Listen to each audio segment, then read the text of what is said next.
more for them other than what you're already offering now? Possible. I think for the merchant side, it's more of continued growth for Mm. them.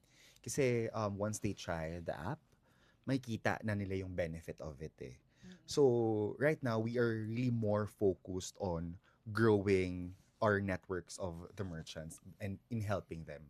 And pag dumami na yung merchants namin, may kita rin ng mga consumers na sobrang sulit nito. Kasi we also designed the app na there's a sulit tracker wherein with Mm. your 299 may kita mo na isang Bawi dalawang na ako. dalawang kain lang ako, ROI na ako. Oo. And it's just like Oo. day 2 of your 30-day Oo. subscription. Mm.